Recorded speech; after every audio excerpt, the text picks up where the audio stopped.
This video is brought to you by Brilliant. In the run-up to the general election last year, we were pretty nihilistic about the future of the SNP. For the better part of a decade, they'd been dominant in Scotland. They've been the largest party in the Scottish Parliament since 2007, and the largest party in Scotland in Westminster elections from 2015 until last year. But it all came crashing down when the results came in for the 2024 general election. In part, they were a victim of Labour's success. But alongside this, it was a result that was a long time coming. They'd seen a slow and steady decline in the polls ever since mid-2021 until the election itself. So in this video, we're going to have a look at why the SNP did so badly in the general election, why it looked like they were going to do badly in the next Scottish Parliament elections and general election, and why it now looks like they've managed to turn their fortunes around.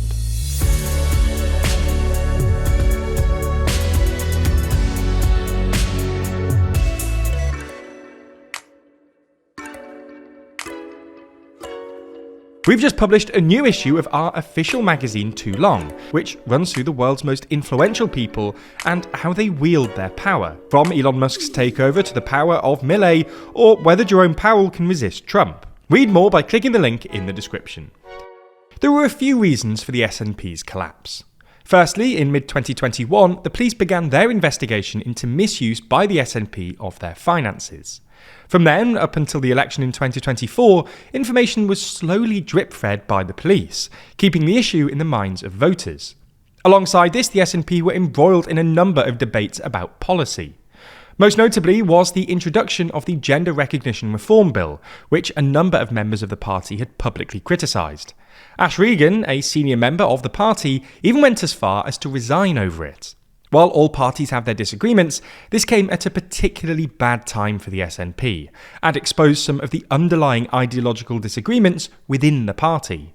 Both of these issues significantly undermined the SNP to the Scottish public, creating the narrative that they were a party in decline, one that was mired in scandal, and one that, ultimately, shouldn't be trusted with the reins of power in Scotland. With these issues rumbling on, in early 2023, SNP leader Nicola Sturgeon resigned. As the most recognisable person in Scottish politics, and as someone who's won numerous elections, the loss of her as leader was not only a huge loss for the party, but also kick-started a divisive leadership election that further shone a spotlight on the ideological divide within the party. While Humza Yousaf won the leadership election, his tenure as leader did little to improve the standing of the party. Factional infighting intensified, and eventually Yousaf decided to end the Butte House Agreement, which was essentially an agreement between the SNP and the Greens to govern together. It appeared to be a jump before he was pushed situation, as there were rumours that the Greens were planning to end the agreement as a result of the SNP's decision to scrap a 2030 target to reduce carbon emissions by 75%. However, the decision to end the power-sharing agreement seemed to backfire, with the Greens threatening to topple the SNP government if Yousaf didn't resign.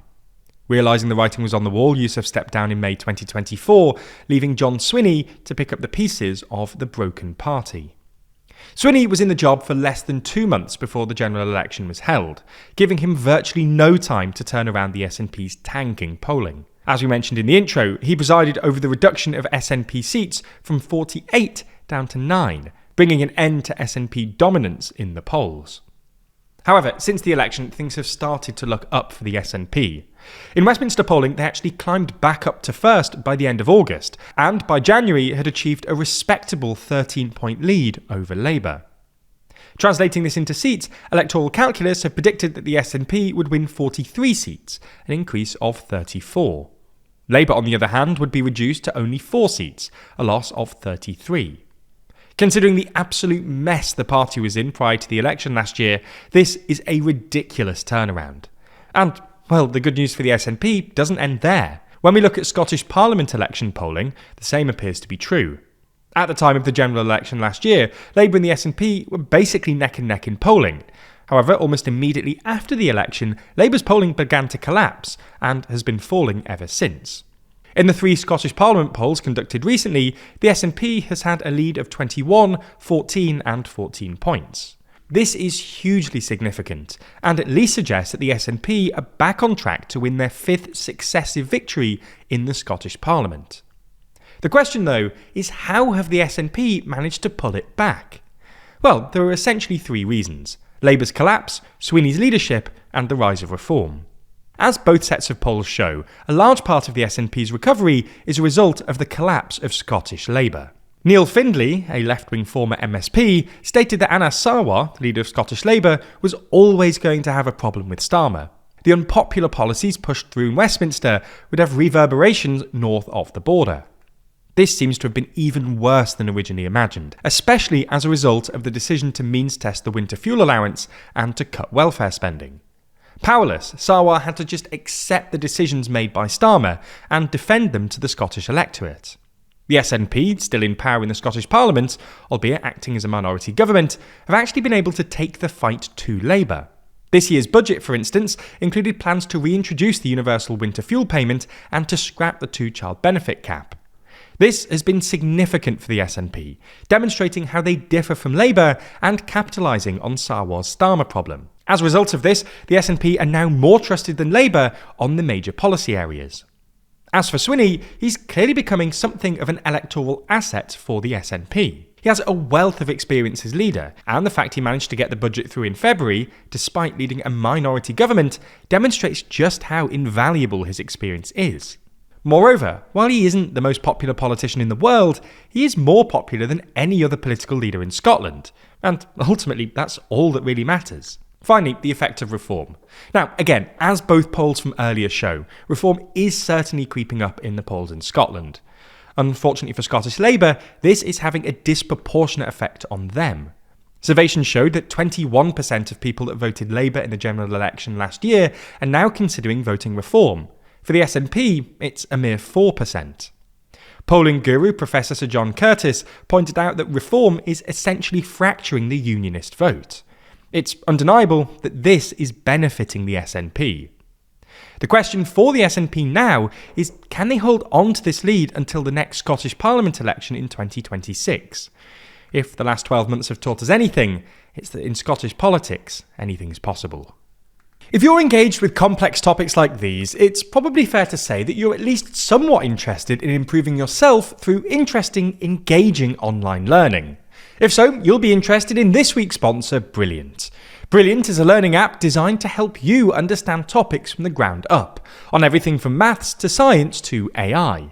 Each lesson is filled with hands-on problem solving that lets you actually play with concepts, a method that's proven to be 6 times more effective than watching lecture videos. To add to this, their app is designed to help you learn wherever you are, with fun hands-on lessons that you can do whenever you have the time. So instead of mindlessly scrolling on social media, you can get smarter in minutes a day. For instance, Brilliant's newly updated science course helps you make sense of our universe at every level, from the mechanics of simple machines all the way up to black holes.